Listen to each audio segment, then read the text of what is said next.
Beleza, continuando Filipenses, aqui no 2, carta que Paulo escreveu a Filipos durante a prisão dele. Então, se por estarmos em Cristo nós temos alguma motivação, alguma exortação de amor, alguma comunhão no Espírito, alguma profunda afeição e compaixão, completem a minha alegria, tendo o mesmo modo de pensar, o mesmo amor, um só Espírito e uma só atitude. Nada façam por ambição egoísta ou por vaidade, mas humildemente considerem os outros superiores a vocês mesmos. Cada um cuide não somente dos seus interesses, mas também dos interesses dos outros. Seja a atitude de vocês a mesma de Cristo Jesus, que, embora sendo Deus, não considerou que o ser igual a Deus era algo que devia pegar-se, mas esvaziou-se a si mesmo, vindo a ser servo, tornando-se semelhante aos homens, e sendo encontrado em forma humana, humilhou-se a si mesmo e foi obediente até a morte, e morte de cruz. Por isso Deus o exaltou, e a mais alta posição ele deu um nome que está acima de todo nome, para que todo o nome de Jesus se dobre, para que ao nome de Jesus se dobre todo o joelho nos céus, na terra e debaixo da terra, e toda língua confesse que Jesus Cristo é o Senhor, para a glória de Deus Pai. Aleluia. Aqui também é forte, ele está falando de servir, né? Que Jesus até fala que ele veio, o Filho do Homem veio para servir e não para ser servido. Então é muito doido que ele até limpou os pés dos discípulos e tal. Então, para ser o maior no céu, você tem que ser o menor na terra. Por isso que é interessante até que Jesus cita que vai ter alguém que vai sentar do lado dele, né? Porque quando os irmãos trovão perguntam, deixem de sentar na sua direita e esquerda, ele fala que para ser o maior, para conseguir essas coisas, o que pede não tem como ele decidir, tem que ser o menor na terra, é algo assim. Então, quanto mais você servir, então alguém vai sentar do lado de Deus. Vai ser aquela pessoa que mais provavelmente foi o que mais serviu alguém na terra, aquele que não teve o orgulho, que andou com Deus no máximo. Aí pode ser, aí só Deus sabe, né? Aí é com ele. Se é Enoque, Elias, ou outras pessoas, ou alguém que a gente nunca ouviu falar, porque não está nem citado na Bíblia, alguém que é filho dele que a gente nem sabe, que não teve tanta notoriedade, né, no nosso mundo. No nosso mundo não, nesse mundo que já é de uma liga. Mas enfim, é interessante, é interessante. Você quer crescer no céu? Você quer ter alguma honra, algum galardão? Seja o menor na terra, sirva os outros, olhe para os outros, não olhe para si mesmo. Assim, meus amados, como sempre, vocês obedeceram, não apenas a minha esperança, porém muito mais agora na minha ausência. Põe em ação a salvação de vocês com temor e tremor, pois é Deus quem efetua em vocês tanto o querer quanto o realizar, de acordo com a boa vontade dele. Façam tudo sem queixas nem discussões, para que venham a tornar-se puros e irrepreensíveis, filhos de Deus, inculpáveis no meio de uma geração corrompida e depravada, na qual vocês brilham como estrelas do universo, retendo firmemente a palavra da vida. Assim, no dia de Cristo, eu me orgulharei de não ter corrido nem me esforçado inutilmente. Contudo, mesmo que eu esteja sendo derramado como oferta de bebidas sobre o serviço que provem da fé que vocês têm, o sacrifício que ofereço a Deus, estou alegre e me regozijo com todos vocês. E sejam vocês também alegres e regozijem-se comigo. Aqui é interessante, ele tá falando, ele tá na prisão, tá sofrendo, tá possivelmente, dependendo da prisão, lá era Roma, né? Tomando até açoite, essas paradas. Ele tava falando, ele tá sofrendo, sendo desperdido como uma bebida. Cara, muito doido. Provavelmente quem escreveu essa carta foi, eu não lembro o nome dele, mas acho que fala no começo, não lembro. Foi um homem, né? Aqui, Epafrodito. Eu acho que foi Epafrodito que levou essa. Eu vou continuar lendo. Mas enfim, aí ele deve ter escrito essa carta e Paulo, pô, eu imagino ele falando isso pro cara, cansado, todo ferido, e falando, não, mas eu fico feliz. Eu me sinto feliz com esses momentos, de estar passando por esses momentos com Cristo. Eu acho muito. Paulo foi realmente muito doido isso. Espero no Senhor Jesus enviar Timóteo brevemente, para que eu também me sinta animado quando receber notícias de vocês. Não tenho ninguém que, como ele, tenha interesse sincero pelo bem-estar de vocês, pois todos buscam os seus próprios interesses e não os de Jesus Cristo. Mas vocês sabem que Timóteo foi aprovado porque serviu comigo no Pai. Não serviu comigo no trabalho do Evangelho, como um filho ao lado de seu pai. Pronto, li errado. Portanto, é ele quem espera enviar. Tão logo me certifiquei da minha situação, confiando no Senhor que em breve também poderei ir. Contudo, penso que será necessário enviar de volta a vocês Epafrodito. Ele mesmo. Epafrodito que está escrevendo a carta para ele.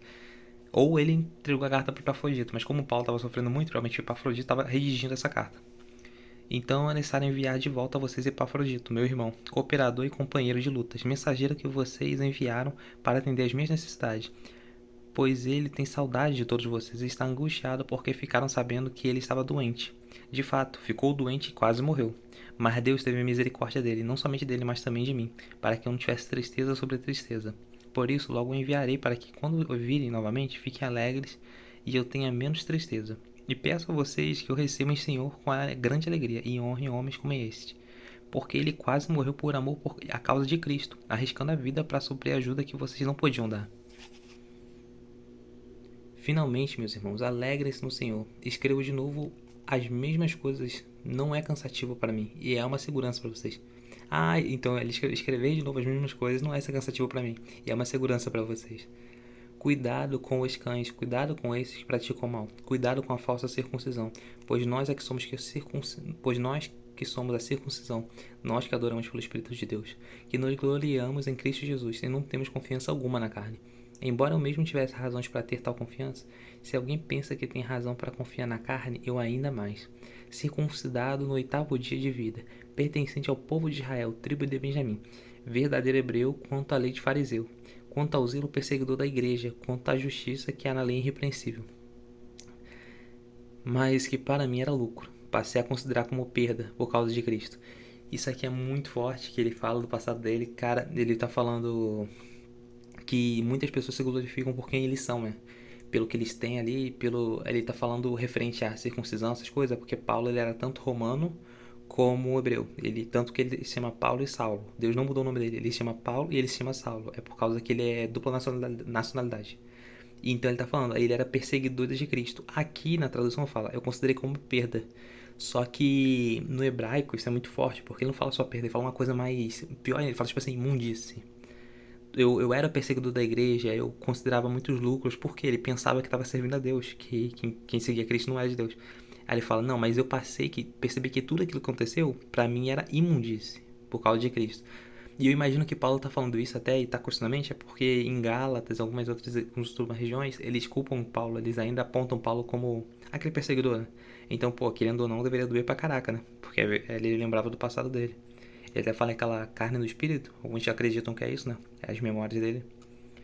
Mais do que isso, considero tudo como perda, comparado com a suprema grandeza do conhecimento de Cristo Jesus, meu Senhor, por quem perdi todas as coisas, e eu as considero como esterco para poder ganhar Cristo. Caraca, esse ser encontrado nele, não tendo a minha própria justiça que procede da lei, mas a que vem mediante a fé em Cristo, a justiça que procede de Deus e se baseia na fé. Quero conhecer Cristo, o poder da sua ressurreição e a participação dos seus sofrimentos, tornando-me como ele em sua morte, para de alguma forma alcançar a ressurreição dentre os mortos. Não que eu já tenha obtido tudo isso ou tenha sido aperfeiçoado, mas prossigo para alcançá-lo, pois para isso também foi alcançado por Cristo Jesus. Irmãos, não penso que eu mesmo já o tenha alcançado, mas uma coisa eu faço, esquecendo-me das coisas que ficaram para trás e avançando para a questão adiante. Prossigo para o alvo, a fim de ganhar o prêmio do chamado celestial de Deus em Cristo Jesus. Então ele falando de novo, eu largo tudo que aconteceu. Possivelmente ele estava com isso na mente, ele passar, não, eu largo tudo e persigo o alvo, que é Cristo. Aleluia. Todos nós que alcançamos maturidade devemos ver as coisas dessa forma. E se em algum aspecto vocês pensam de modo diferente, isso também Deus esclarecerá. Então somente vivamos de acordo com o que já alcançamos. Irmãos, sigam unidos ao meu exemplo e observem os que vivem de acordo com o padrão que apresentamos a vocês. Pois, como já disse repetidas vezes e agora repito com lágrimas, há muitos que vivem como inimigos da cruz de Cristo. O destino deles é a perdição, o seu Deus é o estômago, e eles se orgulham do que é vergonhoso, só pensam nas coisas terrenas. A nossa cidadania, porém, está nos céus, de onde esperamos ansiosamente o Salvador Jesus Cristo, pelo poder que o capacita a colocar todas as coisas debaixo do seu domínio, e ele transformará os nossos corpos humilhados, tornando-se semelhantes ao seu corpo glorioso. Portanto, meus irmãos, a quem amo e de quem tenho saudade, vocês que são minha alegria e a minha coroa, permaneçam assim firmes no Senhor, ó amados. O que eu rogo a Evódia e também a Sintique é que vivam em harmonia no Senhor. Sim, peço a vocês, leal companheiro de jugo, que os ajude, pois lutaram ao meu lado na causa do Evangelho. Com Clemente e meus demais cooperadores, os seus nomes estão no livro da vida. Alegrem-se sempre no Senhor. Novamente direi, alegrem-se. Seja a membridade de vocês conhecidos por todos. Perto está o Senhor. Aqui é interessante, ele fala até que o livro está escrito na Bíblia, o nome dele está escrito no livro da vida, é referente que eles estão vivendo como Cristo. Que quem vive, quem é cristão, né, quem segue Cristo, Deus fala, esse eu escreverei no livro da vida. Então Paulo está dizendo, não, ele é um exemplo ele está seguindo Jesus. Não andem ansiosos por coisa alguma, mas em tudo pela oração e pelas súplicas, e com ações de graças Apresente seus pedidos a Deus, e a paz de Deus que sai de todo entendimento guardará o coração e a mente de vocês em Cristo Jesus. Finalmente, irmãos, tudo que for verdadeiro, tudo que for nobre, tudo que for correto, tudo que for puro, tudo que for amável, tudo que for boa fama, se houver algo de excelente ou digno de louvor, pense nessas coisas. Ponham em prática tudo o que vocês aprenderam e receberam, ouviram em mim. E o Deus da paz estará com vocês. Aqui é forte que Paulo está falando é referente a uma coisa que muita gente não faz um dia. Cara, o que for bom, palavras boas, de ânimo, coisas boas, foque nisso, escute isso. E quando fala isso, é tipo assim, as pessoas às vezes querem escolher o mal, né? Querem escolher a dúvida, querem escolher as coisas assim. Não, não. Pense nas coisas do alto, pense nos sonhos, então pense nas boas coisas. Se aquilo tem algo bom, algo amável, pense nessas coisas. Caraca. Alegro-me grandemente no Senhor. Meu Deus, grandemente no Senhor. Porque finalmente vocês renovaram seu interesse por mim. De fato, vocês já se interessavam, mas não tinham oportunidade para demonstrá-lo. Não estou dizendo isso porque esteja nesse estado, pois aprendi a adaptar-me a toda e qualquer circunstância. Sei o que é passar necessidade, sei o que é fartura. Aprendi o segredo de viver contente em toda e em qualquer situação, seja bem alimentado, seja com fome, tendo muito ou passando necessidade. Tudo posso naquele que me fortalece. Apesar disso, vocês fizeram bem em participar das minhas tribulações. Como vocês sabem, filipenses, nos seus primeiros dias no Evangelho, quando parti da Macedônia, nenhuma igreja partilhou comigo no que se refere a dar e receber, exceto vocês. Pois estando eu em Tessalônica, vocês me mandaram ajuda. Não apenas uma vez, mas duas. Quando tive necessidade, não que eu esteja procurando ofertas, mas o que pode ser acreditado na conta de vocês. Recebi tudo e o que tenho é mais suficiente. Estou amplamente suprido, agora que recebi de Epafrodito os donativos que vocês enviaram. São uma oferta de aroma suave, um sacrifício aceitável e agradável a Deus. O meu Deus suprirá todas as necessidades de vocês, de acordo com as nossas gloriosas riquezas em Cristo Jesus. A nosso Deus Pai seja a glória para todo sempre. Amém. Saúdem a todos os santos em Cristo Jesus. Os irmãos que estão comigo enviam saudações. Todos os santos enviam saudações, especialmente os que estão no palácio de César. A graça do Senhor Jesus seja o espírito de vocês. Amém. Aqui é muito massa. Paulo tá falando uma coisa até referenciando as pessoas que deram dinheiro, né? Ou outras coisas, né? Comida. Ele fala que ofertaram para ele para ajudar. Não que ele precisasse, como ele falou, mas eles deram. Então, referente era que ele sabia que Cristo estava com ele, né? Independente de qualquer coisa, Cristo ajudaria. E aqui é maneiro aqui, ó. Saúdem a todos vocês, Santo Cristo Jesus. Irmãos estão comigo em envia saudações. Todos os santos enviam saudações, especialmente os que estão no Palácio de César. Muito massa porque é como ele falou, né? O fato dele ser preso acabou repercutindo o nome de Cristo. Então você vê, até as pessoas no Palácio de César, na época, sabiam quem ele era e repercutiu o nome de Cristo Jesus. Paulo era incrível, ele realmente era muito inteligente. Então quando ele foi preso, ele já ficou imaginando. Pô, ali geral vai ficar falando, nossa, que viu aquele homem Paulo falando de um tal de Jesus? Muito massa. Beleza, falou pra ler agora Cântico dos Cânticos. Cântico dos Cânticos, um livro que muitos acreditam ter sido escrito por Salomão, mas também é igual o Eclesiastes. Ele tem mais de um narrador, ele não é só Salomão. Ele tem outra voz masculina que você vai lendo, você vê que não é exatamente de Salomão, e também tem a voz da mulher, né, que é a amada lá.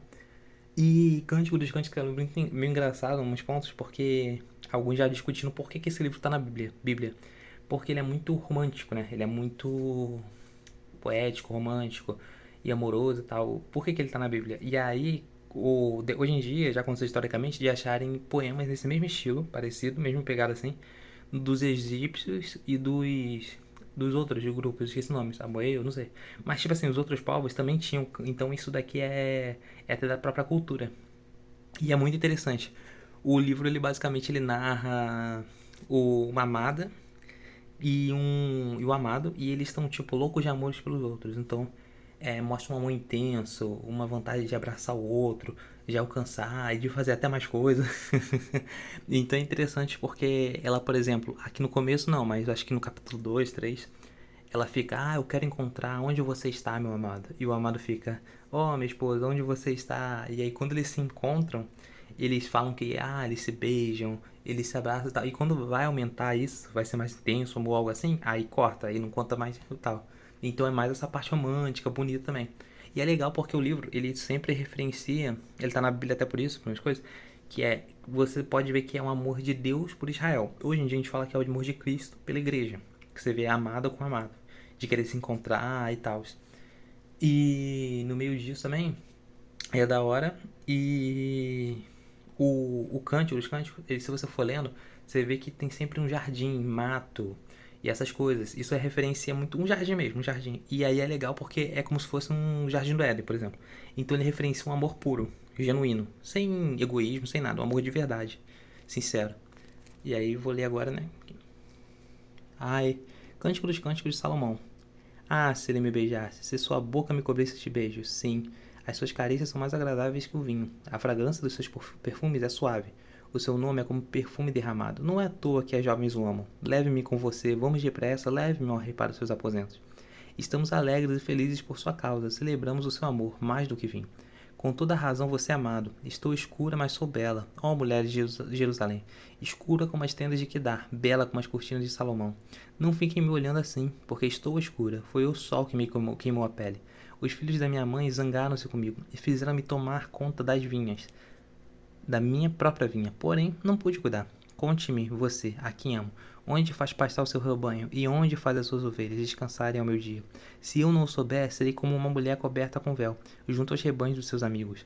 Se você é mais... Ah, mama. Se você é a mais linda das mulheres, se você não o sabe, siga a trilha das ovelhas e faça as suas cabritas pastearem junto à tenda dos pastores. Comparo você, minha querida, a uma égua das carruagens de Faraó.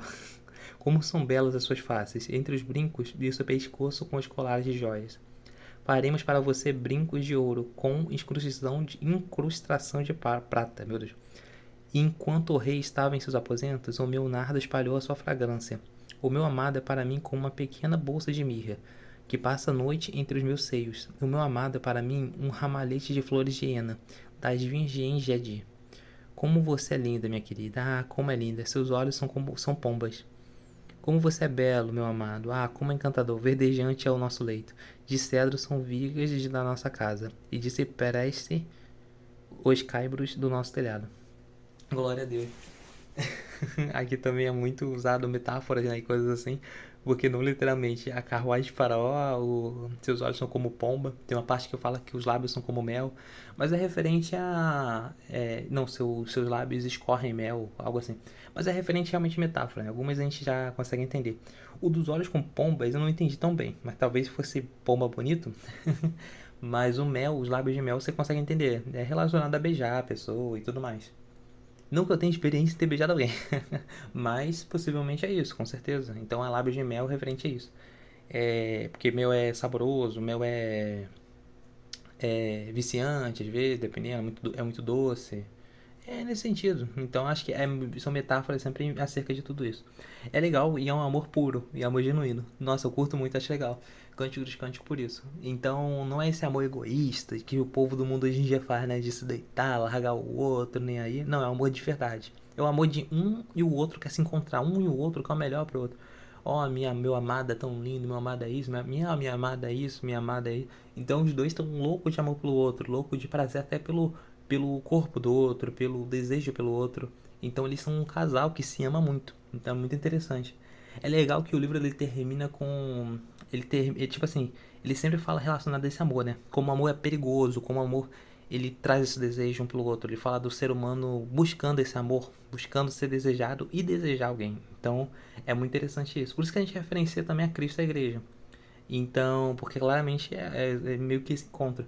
O livro ele termina até com eles meio que se separando. A mulher, eu acho que chamando, a amada chamando o amado pra ir embora, algo assim.